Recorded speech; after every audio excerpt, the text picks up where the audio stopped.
I don't have an ego. Now back to Steiny and Guru, live from Chase Center on 95.7 The Game.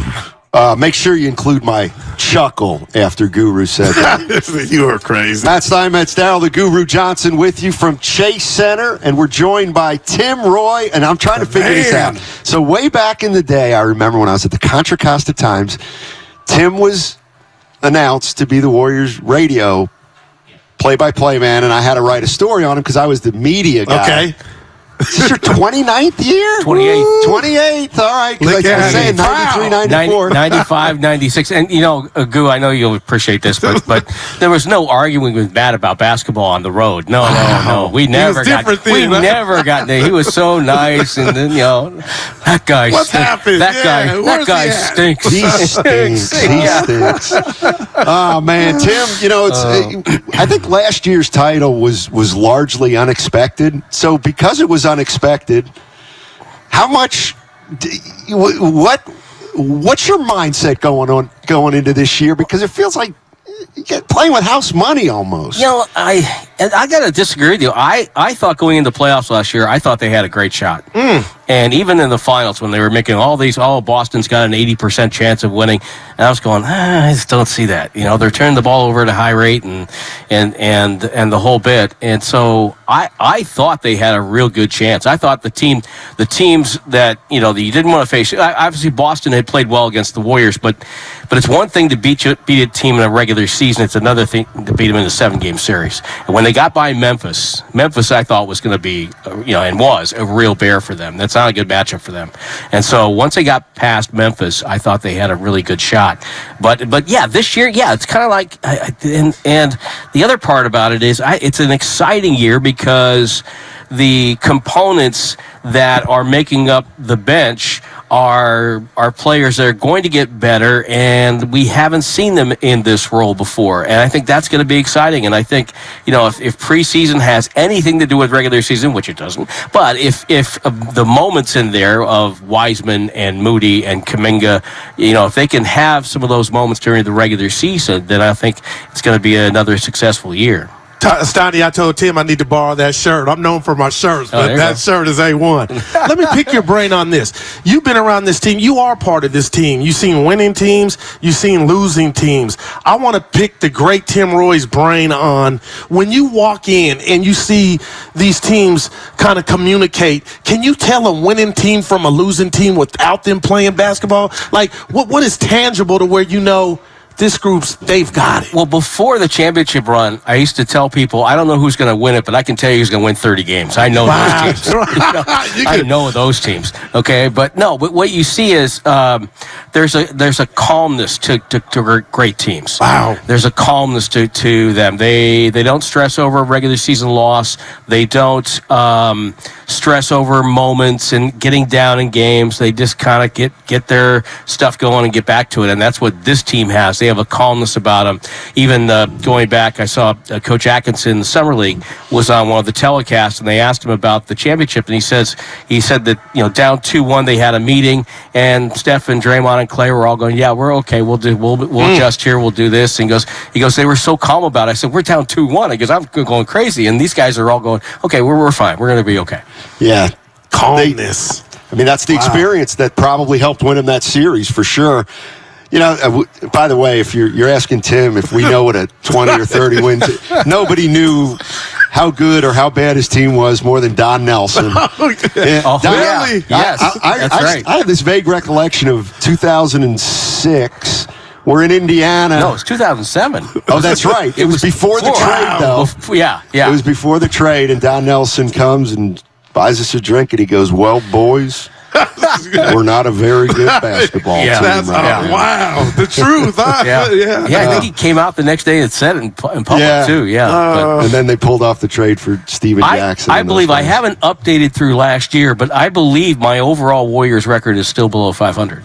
I think it is. Hey, Tim, Goo, listen to this. I can't believe this, but now it's true. We went 5 straight years, Tim and I, watching a team that never won more than 21 games. You deserve medals. 5 in a row. 21 and 61 was the best year the Warriors had in 5 years. So the lottery was the playoffs. So, yeah, for you guys. Well, from 1989, when I started with the Kings, and through 2006, I did not see a team that got to 500. That is, Tim, and now look at you. Yeah, then look at it. There you go. It's unbelievable. And then, you think about all the great announcers. Al McCoy down at Phoenix, he's been with the Suns since the early 70s. He does not have a championship ring. And I've got 4 now coming up. I mean, that's ridiculous. You can give him one. Give him an honorary one. He should get an honorary one just for being out. But Tim Roye joining us on 95.7 The Game. You can hear him every game, play-by-play, right here on the Warriors flagship. He's entering his 28th year, hard to believe. Man. And let's just talk briefly about this team, because I think they are in a really crazy type of spot, because they're gonna need their young players. It feels like to guide them through not guide them, but to help them in the regular season, and then at that point, maybe use them a little less, but because the starters are really well rested from not overplaying during the regular season. Well, the other part about that is, and 2 of those guys, in Kuminga and Wiseman, give the Warriors something that they really don't have and didn't really have too much of even during this run, and that is freakish athleticism. Guys that can go up and dunk and block shots and get rebounds and traffic and things like that. And so that adds a different element. The high screen and roll lob for a dunk play that they ran with Bogut and then ran with JaVale McGee, that's back into play now with Wiseman out there. So, I'm really excited to see how that translates for the Warriors over the course of the season. And I know the Pistons hadn't won a title before these two, but it does remind me a little bit about when Sally and Rodman joined the Pistons. Pistons were really good. They're kind of slow. And then they brought in those 2 guys who were unbelievably long and athletic, and it gave them just a little different dimension as everybody was getting a little bit older. Yeah, and how many times, and they're very good about this, where they pick days where the veterans will get a night off, and now they you don't have let's say another veteran coming off the bench to have to fill that role. You've got young legs, guys that can give you 40 minutes, and it's not going to be an issue. So I think this is all setting up really, really well, and it just goes to show you how forward-thinking they are, because this part of the equation started when Kevin Durant was leaving, and they said, we can't lose that spot. So what they do, they trade him for D'Angelo Russell. Now you add Wiggins and Kuminga out of that. All of this was set up by being a forward-thinking franchise. Let me ask you this, because you were calling the game the night Chris Mullin was getting his jersey retired, and newly Joe Lacob got booed, Tim. And I'm driving in, and I'm a guy, I love giving out flowers to the people that deserve them. But do you think Warrior fans really know what type of owner they have? I mean, because now, I heard, Kirk Lacob talking about other NBA players want to come here and play here, and I get that. But you and Steiny were just talking about the dark times, what Joe Lacob has built with the help of Myers and the rest of the game. There's no doubt that when they came in and said all the things they said, hey, we're going to be a first-class organization, we're going to be a championship organization, and we're not going to stop until we get to those goals. Coming on the heels of what had been happening before, some of us might have said, well, maybe not, we'll see. But from the first things they started to do, and they started to, okay, we're going to bring in this guy. We're going to bring in Rick Welts to run the Warriors. What, are you kidding me? That's unbelievable. And they started making moves like that, and then you started to see their vision and their pattern. And Matt, we talked about this, 20 years ago, that this franchise was really a gold mine, and it was just there waiting. And they saw that chance and just took it. And now look at this. Yeah, it's unbelievable building. Tomorrow night. The other thing I like to point out is, the previous ownership was not well liked or respected, and they decided to sell the team. And the Bay Area Warrior fans assumed that Larry Ellison was going to buy this team, the richest guy in the world, right. One of the richest guys in the world. And Joe Lacob ends up buying the team, and nobody knows who he is. And at that time, everyone's like, are you kidding me? We suffered through previous ownership for 15 years. Larry Ellison had a shot to buy this team, and now we get this guy, Joe Lacob, we know nothing about. And then Joe comes in and says, we need more banners. And I'm like, who's this guy? And 10 years later, he's got everything clicking and 4 titles. It's going to sound silly, but I was convinced when they made one of their first roster moves or attempted to make a move, they signed DeAndre Jordan to an offer sheet. Mm-hmm. And that's right. TJ. That's a great. This is before the trade, I believe, for Bogut.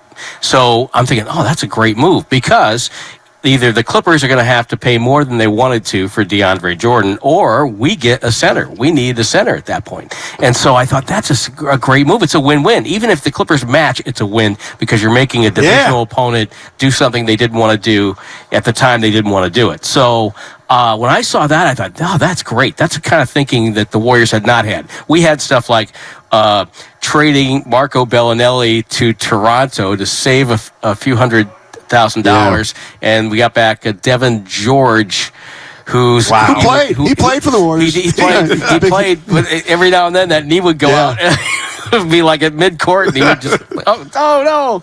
So, but yeah, he was a really good guy. But I mean, trust me when I say, when Tim and I were back in the 2000s, this was inconceivable where the organization would be now. Yeah. A dream. No, it wasn't even a dream. You couldn't envision it. You couldn't. Nobody would have believed it if you would have said that it was going to happen. There was no template for success. And think about this now. The franchise is valued right there with the New York Knicks and the LA Lakers. It's right in that same neighborhood. The franchise is known worldwide so much that they couldn't change the name Golden State even if they wanted to because it's such a popular brand worldwide. And just got back from Japan, and you come up through customs, you're trying to get to the bus, and bang, there's 1,000 people there waiting for them, waiting just to see them and to get autographs and to take selfies and do all that stuff.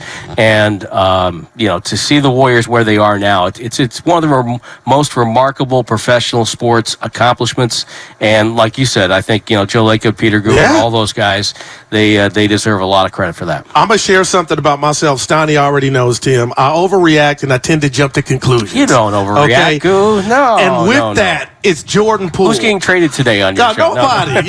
Shanahan's getting fired. They're at 3-3. They need you to approve. But Tim, Jordan Poole, when the announcement came that he was going to Santa Cruz, I didn't say he was finished.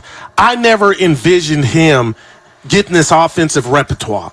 And now that you see what he can do on the basketball court, and I know he's still improving, but there's got to be pride, I imagine, with that announcement, him being homegrown, him going through those trials and tribulations to now. You've seen a lot of players come and go. Are you surprised with what you've seen, the metamorphosis from Jordan Poole?